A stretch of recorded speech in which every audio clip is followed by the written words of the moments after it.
What's up guys, Falcon back again, and today I'm working on a 2012 Hyundai Sonata. This Hyundai Sonata, it's a 4-cylinder 2.4 liter engine, and what we're going to be doing today is replacing the starter. So let's get to it.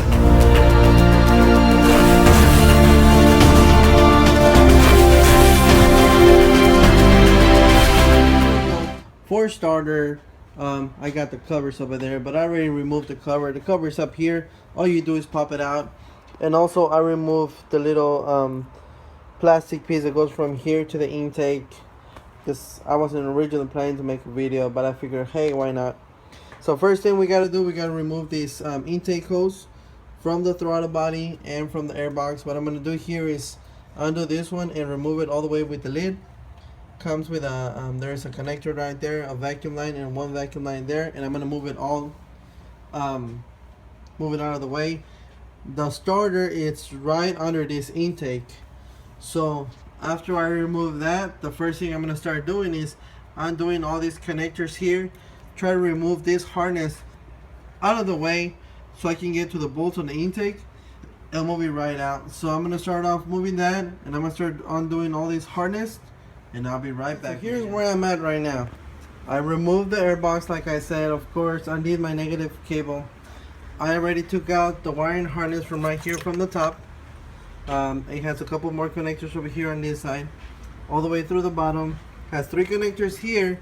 I didn't go all the way to the bottom and take it from the compressor or alternator. I just moved it to the side, which you can do. That's all that I did. I have this vacuum line here that goes to this PCV, so I just removed it from there. On this side is where it gets a little bit tricky. Your options are, which is what I did, I removed the 4 bolts from the throttle body, just because the throttle body has a water line, one going in and one going out, and I didn't want to make a mess, so I just got this loose to get this out of here.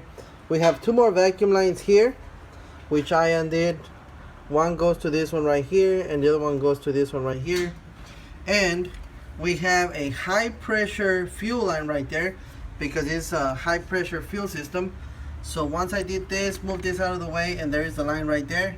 And I did it with this 19mm kind of side wrench right there, so I can get it in there, and undid it. Once I did this, I can just wiggle it out of the way. The line goes all the way up here to the high pressure. It looks like a high pressure fuel pump up there. So I just made this loose just so I can move it a little bit, but that's it. All the harness is out of the way.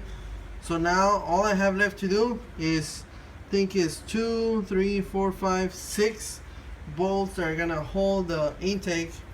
I'm gonna take off those bolts and try to take out the intake. I don't think there's anything else holding it, but I guess I'm about to find out. If I figure out there's anything else holding it, I'll let you guys know. Here we go. Took off the intake. That was all that was holding it down. As far as all the wiring and stuff, that's really all you need to take off. Just get all this out of the way. The only 2 bolts that I didn't notice that I figured out, it has this bracket right here under the intake. So here is the intake that I took off, and right here on the bottom, there they are, 2 12mm bolts. And you should be able to get your hand down here and kind of feel them out. And I used this 12mm ratchet to get them off, and then I took them off by the hand, with my hand. This one I took off the 10mm bolt here just so I can move it a little bit out of the way to get the intake off. But that's it. Right here, down here, those are your high pressure fuel injectors right there. That's the fuel line, which, oh look, by the looks of it, I didn't even have to take it off. I thought this came with the intake, but I guess I was wrong. I'm just gonna go ahead and connect it here and leave it connected, but that's it. Now I'm just gonna take off the starter.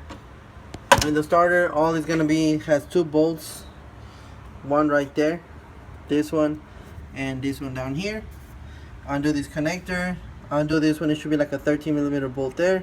Put the new one on, and that is it, guys. Port number for the starter. And that is it, guys. Just make sure that when you put everything back, do everything in reverse order. Take your time when you're taking them off. Take your time when you're putting everything back on. double check all your connectors, double check all your nuts and bolts, make sure everything's there, make sure there's nothing that gets inside those the intake holes right there, because those are the valves and you don't want anything bad to get in there. Alright guys, well, I really hope this video helps somebody out. Don't forget to thumbs up, subscribe, hit that bell for me. I'll catch you guys on my next video. Thank you for watching, and you guys have yourselves a great day.